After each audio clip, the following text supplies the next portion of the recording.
Hey everybody, KC here. So you may remember that a couple of weeks ago, I talked a lot about having gone to see Camelot with Mrs. Content Guy. And before we went to Camelot, we decided what we were going to do was we were going to go to Shun Lee Cafe, a Chinese restaurant that's just a couple of blocks away from Lincoln Center, which is where Camelot was playing. And it was interesting because around the same time, there have been a number of stories that have come out about Shun Lee. Basically, the New York Times did a piece recognizing the fact that Shun Lee, and then there's a bunch of different Shun Lees, basically has always been a mecca for Chinese food in New York City.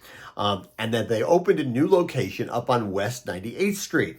But the problem was, at this new restaurant, Shun Lee 98th Street, the food simply is not as good as diners had come to expect from the other Shun Lee restaurants. Now, it's a long and complicated story. Apparently, at the end of the day, it's not being run by Shun Lee. They had licensed out the name. They were trying to generate some more revenue without actually having to, put any skin in the game.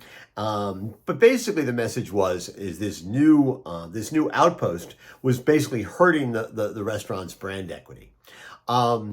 See, and I think that's certainly a problem. But they have a bigger problem. And that's the fact that when we went to Shun Lee, it would be my perception, and we've been there a number of times before, and certainly Mrs. Content Guy remembers going there with her family when she was younger. The food was mediocre at best.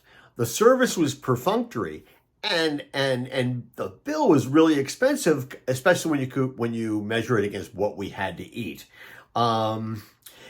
Basically it encouraged me that this is a restaurant that is coasting on its reputation. And you can't do that for very long. Eventually that catches up with you, and it's the fastest way to destroy a business's brand equity.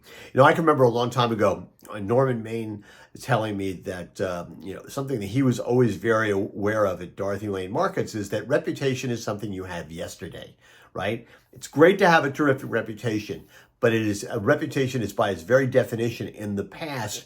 You have to earn a good reputation every day, every hour, every minute, in whatever business it is what you happen to have. You can never coast on your reputation. That's the fastest way to kill a business. And listen, I think Shun Lee is a perfect example of a company, it seems to me, that is basically doing that. And I know next time we go to the theater, next time we go to Lincoln Center, we're going to go to PJ Clark's, because they're right across the street from Lincoln Center, and they serve these burgers that are about like this big, and that looks a lot more appetizing and a lot more reasonable and a lot more fun than going to an overpriced Chinese restaurant that's kind of coasting on its reputation. Anyway, that's what's on my mind this morning, and as always, I want to hear what's on your mind.